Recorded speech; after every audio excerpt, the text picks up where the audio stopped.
వే gold trusted gold buyers మీరు తాకట్టు పెట్టిన బంగారాన్ని విడిపించి ఈ రోజు ఉన్న మార్కెట్ ధరకు కొనబడను. అందరికీ నమస్కారం. Welcome to it's you TV. నేను మీ యాంకర్ త్రిపుర. ప్రస్తుతం మనతో పాటు ఉన్నారు ప్రముఖ ఆస్ట్రాలజర్ శ్యామ్ ప్రసాద్ గారు. వారితో మాట్లాడి జూన్ 2వ తేదీ నుంచి గురుస్థానం అయితే మారబోతుంది. అంటే గురు మారడం వల్ల ద్వాదశ రాశుల వారికి ఏ విధంగా ఉంటుంది, ఎటువంటి పరిహారాలు పాటించాలి, ఎటువంటి దేవాలయాలు మనం వెళ్ళాలి అనే దాని గురించి గురువు గారిని అడిగి తెలుసుకుందాం. నమస్కారం గురువు గారు. శ్రీమాత్రే నమ. వృషభ రాశి వారికి ఏ విధంగా ఉంటుందో తెలియజేస్తారా గురువుగారు? వృషభ రాశి అంటే వృషభ రాశికి శుక్రుడు అధిపతి అవుతుంటాడు. అది జనరల్గా స్థిర రాశి అవుతుంది. అందుకని వీళ్ళు జీవితంలో చాలా స్లో డెవలప్మెంట్ కనబడుతూ ఉంటుంది. అయితే ఒకసారి డెవలప్ అయితే మాత్రం దాని స్థిరంగా ఉండడం జరుగుతూ ఉంటుంది. అయితే ఈ రాశికి శుక్రుడు అధిపతి. ఈ శుక్రుడు అధిపతి అవ్వడం వీళ్ళు ఇంచుమించుగా కొద్దిగా లావిష్గానే వాళ్ళ జీవన విధానం సాగుతూ ఉంటుంది. అంటే వీళ్ళకి గురువు అష్టమ లాభాధిపతిగా ఉంటాడు. అంటే ఆ రాశి నుంచి లెక్కంటే అష్టమ లాభాధిపతి. అష్టమ స్థానం అంటే ఆకస్మికంగా జరిగే సంఘటనలకి అష్టమం కారణమవుతుంటుంది. సో మరి గురువు అష్టమాధిపతి కాబట్టి కొన్ని అనుకోకుండా కొన్ని శుభకార్యాలు, కొన్ని శుభవార్తలు వీళ్ళు వినడం జరుగుతూ ఉంటుంది. అలాగే అష్టమం ఆకస్మికంగా వచ్చే ధనం, అది ప్రైజ్ మనీ అవ్వచ్చు, ఒక లాటరీ ద్వారా అవ్వచ్చు, డౌరీ రూపంలో అవ్వచ్చు. ఆ విధంగా ఆకస్మిక ధనలాభం అన్నది ఈ రాశి వారికి పొందే అవకాశం ఉంటుంది. అలాగే మనది కాని ధనం ఏదైనా ఇన్సూరెన్స్ చేయడం వల్ల అవ్వచ్చు, ఎవరైనా పెద్దవాళ్ళు వాళ్ళు మరణాంతరం రాసేటువంటి ఆస్తి లాంటిది వచ్చే అవకాశం ఉంటుంది. అలాగే లాభాధిపతి. లాభాధిపతి అంటే ఆటోమేటిక్గా మన కోరికలు తీర్చే స్థానం లాభస్థానం. ఎవరి జన్మ జాతకంలో అయినా సరే 11వ స్థానంలో ఒక గ్రహం ఉంటే ఆ జాతకుడు జీవితాంతం ఆర్థిక పరంగా ఇబ్బంది లేకుండా వెళ్ళడం జరుగుతుంటుంది. అలాగే గోచారరీత్యా 11వ స్థానంలోకి ఒక గ్రహం వస్తే ఆటోమేటిక్గా ఆ గ్రహం అక్కడ ఉన్నంతసేపు ఆ గ్రహానికి సంబంధించిన ఫలితాలు ఇవ్వడం జరుగుతూ ఉంటుంది. సో ఈ విధంగా ఈ రెండు భావాలకి గురువు కారణమవుతాం అన్నాడు. అటువంటి గురువు ప్రస్తుతం వీళ్ళకి తృతీయ స్థానం అయినటువంటి కర్కాటక రాశిలో ఉచ్చస్థానంలోకి ప్రవేశించడం జరిగింది. సో ఒక విధంగా చెప్పాలంటే ఈ 3వ స్థానం అన్నదంటే ఒక మంచి అడ్వైస్, వీళ్ళు ఎవరికైనా మంచి సలహాలు ఇవ్వడం, మంచి మార్గంలో పెట్టే ప్రయత్నం జరుగుతూ ఉంటుంది.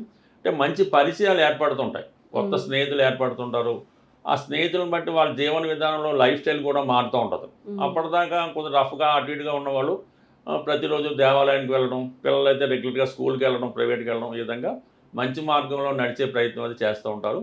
మంచి మిత్రులు కూడా రావడం జరుగుతూ ఉంటారు. ఇక ప్రధానంగా ఏంటంటే ఈ 3వ స్థానంలో ఉన్నటువంటి ఈ గురువు 7వ స్థానాన్ని 11వ స్థానాన్ని చూస్తాడు. ఇది పెళ్లికి సంబంధించింది. సాధారణంగా ఎవరైతే పిల్లలు పెళ్లి కోసం ఎదురు చూస్తున్నారో వాళ్ళకి ఇది చాలా మంచి సమయం అన్నమాట. ఈ సమయంలో ఈ పెళ్లి ప్రయత్నాలు చేయడం వల్ల వివాహం కుదిరే అవకాశం ఉంటుంది. గురువు గారు, అంటే ఇప్పుడు మీరు ఏదైతే చెప్పారో వృషభ రాశి గురించి, చాలా మందికి వచ్చే అనుమానం ఏంటంటే చూసినప్పుడు ఇది అందరికీ వర్తిస్తుందా లేకపోతే కొంతమందికి మాత్రమే వర్తిస్తుందా అని చెప్పేసి అడుగుతూ ఉంటారు కింద కామెంట్ సెక్షన్ లో కానీ. సో ఏ విధంగా అంటే ఎటువంటి వాళ్ళు ఇది మనకి అంటే ఇది మన గురించే చెప్తున్నారని అనుకోవచ్చు గురువు గారు? ఇటువంటి వాళ్ళంటే మన ఈ గోచార ఫలితాలు చెప్పినప్పుడు ఎలా ఉంటుందంటే అది ఆ వృషభ రాశిలో ఒక చిన్న పిల్లవాడు, అప్పుడు పుట్టిన పిల్లవాడి నుంచి 80 సంవత్సరాల వరకు కూడా ఇప్పుడు జీవన విధానం పెందుకు అంతమంది కూడా ఉంటుంటారు. ఇప్పుడు మనం ఎవరైతే పెళ్లి కోసం ఎదురు చూస్తున్నారో వాళ్ళకి వివాహం జరిగే అవకాశం ఉంది. అది ఎవరికి వర్తిస్తుంది? ఆ 24 ఇయర్స్ నుంచి 30 ఎవరికైతే పెళ్లి కాలేదో వాళ్ళకి వర్తిస్తుంది. ఆల్రెడీ పెళ్ళైన వాళ్ళకి వర్తించదు కదా. ఆ విధంగా అది క్యాలిక్యులేట్ చేసుకోవాలి తప్ప ఏదో నాలాంటి కూడా పెళ్ళి అవుతుంటే అలాగా చూసుకోకూడదు కదా. అలాగే చదువుకునే విద్యార్థులకి మంచి స్నేహితులు రోజు రెగ్యులర్గా స్కూల్కి వెళ్తాడని చెప్తాం.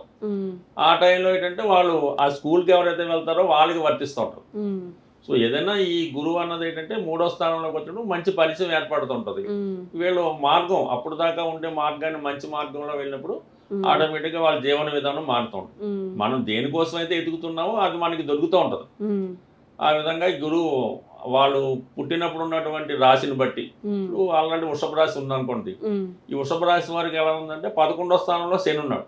ఆల్రెడీ మంచి ఫలితాన్ని ఇస్తూ ఉంటాడు. 11లో శని ఉండడం వల్ల వాళ్ళకి భాగ్య రాజ్యాధిపతిగా అటు ఉద్యోగంలో అనుకూలంగా ఉంటుంది, ఆర్థిక పరంగా అనుకూలంగా ఉంటుంది. దాంతోపాటు గురువు మంచి మార్గంలో ఇవ్వడం వల్ల ఈ ఉద్యోగపరంగా వాళ్ళు మంచి మార్గంలో వెళ్తూ క్రమశిక్షణతో ఉద్యోగం చేసుకుంటే బ్రహ్మాండంగా స్కిల్స్ డెవలప్మెంట్ వాళ్ళు మంచిగా వెళ్తూ ఉంటారు. అది ఆ మంచి మార్గంలో వచ్చి గ్రోత్ కూడా 3వ స్థానం చెప్తూ ఉంటుంది. అందుకని కొంతమంది ఉద్యోగస్తులకి ప్రమోషన్ రావచ్చు. సాధారణంగా ఎలా ఉంటుందంటే ఈ వృషభ రాశి సంబంధించిన వాళ్ళు ఎక్కువగా ఈ శుక్రుడు అధిపతి అవ్వడం వల్ల మీడియా రంగంలో ఉంటారు. ఉమ్, అది సినిమా రంగం అవ్వచ్చు, టీవీ మీడియా అవ్వచ్చు, యూట్యూబ్ రావచ్చు. వాళ్ళకి కొన్ని కొత్త అవకాశాలు రావడం జరుగుతుంటుంది. ఉమ్, కంపల్సరీగా ఈ టైంలో వాళ్ళకి ఉద్యోగం కూడా మార్పు జరుగుతుంది. ఉమ్, వాళ్ళు టాలెంట్‌ని గుర్తించి వేరే సంస్థ వాళ్ళు పిలుస్తూ ఉంటారు. ఉమ్, అది ఎప్పుడు 2వ తారీఖున మాట్లాడి కాబట్టి 2వ తారీఖునే పిలవరు. ఈ ఉమ్, 2వ తారీఖు నుంచి మనకి ఇంచుమించుగా అక్టోబర్ 31 దాకా గురువు ఉంటాడు. ఈ సమయంలో 99% ఈ వృషభ రాశిలో ఉన్న వాళ్ళు ఉద్యోగం మారే అవకాశం ఉంటుంది. ఉమ్, లేదు ఉద్యోగం మారలేదు, అదే సంస్థలో కొద్ది ప్రమోషన్ లాంటిది వస్తుంది. కొన్ని బాధ్యతలు పెరుగుతాయి.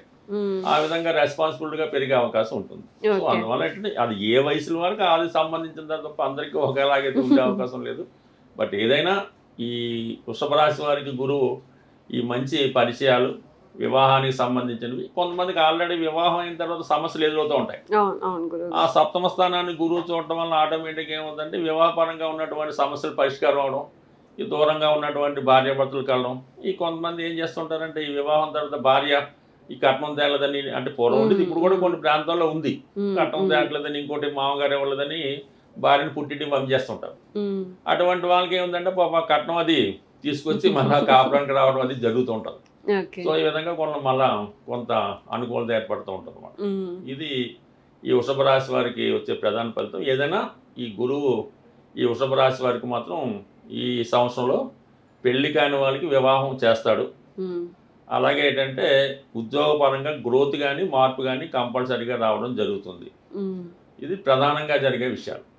గురువుగారు చాలా చక్కగా చెప్పారు. కానీ వృషభ రాశి వాళ్ళు ఉన్న వాళ్ళలో ఎవరైతే ప్రయత్నిస్తూ ఉన్నా ఇంకా ఫలితాలు రాని వాళ్ళకి ఏదైనా పరిహారం కానీ లేకపోతే ఎటువంటి దేవాలయాలకు వెళ్ళాలనేది కొంచెం వివరంగా చెప్తారా గురువు? తప్పకుండా చెప్దాం. అంటే ఏదన్నా మనం పరిహారం చేసేటప్పుడు ఈ గోచారీత్యా మనకి లాభస్థానంలో ఏదైనా గ్రహం ఉంటే ఆ గ్రహాన్ని పరిహారం చేసుకుంటే పని సులువుగా అవుతుంది. ఏదైనా మనకి ఎవరైనా అవసరం వచ్చిందనుకోండి, మనకు ఫ్రెండ్ ఎవరైనా ఉంటే వాడు సాయం చేయడానికి ప్రయత్నం చేస్తాడు. అంటే 11వ స్థానం అంటే ఒక మంచి ఫ్రెండ్ లాంటిది. అక్కడ శని భగవానుడు ఉన్నాడు. అంటే కంపల్సరీగా శనికి అనుకూలంగా మనం ప్రవర్తించడం వల్ల ఏంటంటే ఆ లాభం వస్తుంది. బట్ కానీ ఇక్కడ గురువు మారినప్పుడు ఆటోమేటిక్గా ఇక్కడ ఉన్నటువంటి గురువు 11 చూస్తున్నాడు. సో అందువల్ల ఏంటంటే ఈ శని భగవానికి గురువుకి కామన్గా ఉన్నటువంటి గ్రహం ఏంటంటే ఆంజనేయ స్వామి. ఈ కలియుగంలో అతి తొందరగా ఫలితాన్ని ఇచ్చే గ్రహం ఆంజనేయ స్వామి వారు. అందువల్ల ఆంజనేయ స్వామి వారికి చక్కగా పూజ చేసుకోవడం. ఆంజనేయ స్వామి వారికి ఏం పూజ చేసుకోవడం అంటే ఎక్కువగా తమలపాకులతో కానీ సింధూరంతో కానీ పూజ చేసుకోవాల్సి వస్తుంది. సో దానివల్ల ఏంటంటే ఈ రెగ్యులర్గా ఈ హనుమాన్ చాలీసా పారాయణ వల్ల కూడా తొందరగా మనకి ఈ 2 గ్రహాలు యాక్టివేట్ అయ్యి తొందరగా ఫలితాన్ని రావడం జరుగుతుంటుంది. కాబట్టి ఈ విధంగా చేసుకోవచ్చు. అలాగే మనకి హనుమాన్ క్షేత్రాలైనటువంటి పుణ్యక్షేత్రాల దగ్గరలో ఉన్నవి చాలా తొందరగా ఫలితం ఇచ్చే గ్రహం మన హైదరాబాద్లో కర్మన్ ఘాట్ హనుమాన్ టెంపుల్లో. ఆ టెంపుల్ రెగ్యులర్గా అంటే ఏదన్నా ఏదో ఒకసారి దర్శించుకొని అక్కడ పూజ చేసుకుంటే ఏ గ్రహం కూడా ఫలితాన్ని ఇవ్వదు. మళ్ళీ కూడా భగవంతుడు నిజంగా వీడు ఎంత పరీక్షిస్తూ ఉంటారు.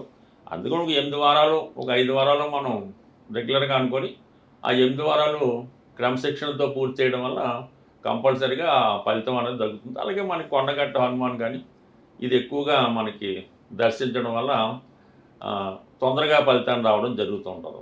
బట్ ఏదైనా ఈ గురువు కూడా ఏంటంటే ఏదైనా మనం ప్రయత్నం చేసేటప్పుడు దాంట్లో సిన్సియారిటీ ఉండాలి, అందులో ధర్మం ఉండాలి. ఆ ధర్మం కోసం తనకు నిజంగా ఇది అర్హత ఉంది అని ప్రయత్నం చేస్తే ఇవ్వడం జరుగుతుంటుంది.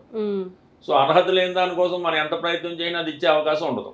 మన స్థాయి ఎంతవరకు ఉంది, మనం ఏదో ఒక యాంకర్గా వర్క్ చేస్తున్నాం, కొద్దిగా ప్రమోటర్గా మనం కోరుకోవచ్చు, అంతేగాని ఇంకో మామూలుగా అన్నట్టు రాదన్నమాట. అంటే అర్హతను బట్టి ఫలితం ఇవ్వడం జరుగుతుంటుంది.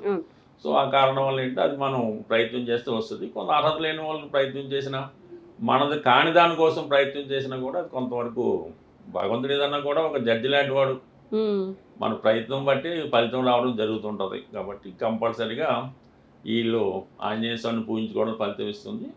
ఇంకా తొందరగా ఫలితం రావాలంటే గోసేవ, గురువు ఫలితం కావాలంటే గోసేవను మించింది లేదు. పూర్వకాలం అయితే ప్రతి ఇంట్లో గృహం గోవది పెంచేవాళ్ళు, ఇప్పుడు అనుకోలేదు. కాబట్టి దగ్గరలో ఉన్నటువంటి గోశాలను దర్శించి, అంటే గోశాలను దర్శించడం అంటే చూసి రావడం కాదు, మనం అక్కడ కొంత సర్వీస్ చేయవలసి ఉంటుంది. ఆవుకి ఆ పరిసరాలు శుభ్రంగా ఉంచడం, ఆవుకు కావాల్సిన కొంత పెట్టడం, అలాగే ఉంటే సర్వీస్ చేయడం జరిగితే ఆ ఫలితాన్ని ఇవ్వడం జరుగుతూ ఉంటుంది. తొందరగా ఫలితం కూడా గోసేవ వల్ల రావడం జరుగుతుంది. గురువు గారు ఇందాక మీరు చెప్పారు హనుమాన్ చాలీసాని మనం పారాయణం మ్మ్. చేయాలి అని చెప్పేసి. చాలా మందికి చదవడం రాదు. మనం చదివేటప్పుడు కూడా తప్పులు చదివినా కానీ అది ఓకే. పాపం అంటూ ఉంటారు. ఓకే, సో విన్నా కానీ ఫలితం అనేది 100% విన్నా కూడా ఫలితం వస్తుంది. అయితే విన్నప్పుడు కూడా మనం ఏంటంటే అది చూడటం, ఆ బుక్ చూసుకుంటూ అది వింటే సరిపోతుంది. అంటే మనసు అలా విన్నప్పుడు ఏంటంటే చంచలంగా మారిపోతూ ఉంటుంది అన్నమాట. ఒక విషయం మీద కాన్సన్ట్రేట్ చేసి చూస్తా చదివితే ఆ ఫలితం బాగుంటుంది. ప్రధాన ఉద్దేశం కూడా అదే, దాని మధ్య మనకు వెళ్ళిపోకుండా దాని మీద దృష్టి పెట్టినప్పుడు ఆ ఫలితం తొందరగా వస్తుంది. కాబట్టి కంపల్సరీగా విన్నా కూడా ఫలితం అది వస్తుంది. మామూలుగా అక్కడ అదే ఇప్పుడు సెల్ల వస్తా కూడా మనం దాంతో కలిసి చదువుకొని వస్తుంది. అంటే తప్పులు చదవకూడదని చెప్పారు కాబట్టి పెద్దగా ఏమి అది అంటారు కానీ పెద్ద ఏం పర్వాలేదు. అది కొంతమంది కొంచెం జాగ్రత్తగా ఉంటారని చెప్పడం తప్ప తప్పులు జరగడం మాత్రం అది పాపం చివరిని కూడా దానికి పరిహారం అది ఉంటుంది, ఏం పర్వాలేదు. ఓకే. అది భక్తి మార్గంలో మనం వెళ్ళడం ఇంపార్టెంట్, మరి తప్ప రైట్ అన్నది కాదు. అందువల్ల ఏం పర్వాలేదు, బ్రహ్మాండంగా చదువుకోవచ్చు. అలాగే ఏంటంటే కొద్దిగా మనం ఏదన్నా ఒక నియమంగా అనుకున్నప్పుడు మాత్రం కొద్దిగా నియమాలు పాటించవలసి ఉంటుంది. ఓకే. రొటీన్గా అన్నప్పుడు పెద్ద పర్వాలేదు. ఓకే. చాలా చక్కగా వివరించారు గురువు గారు. ధన్యవాదాలు. Thank you.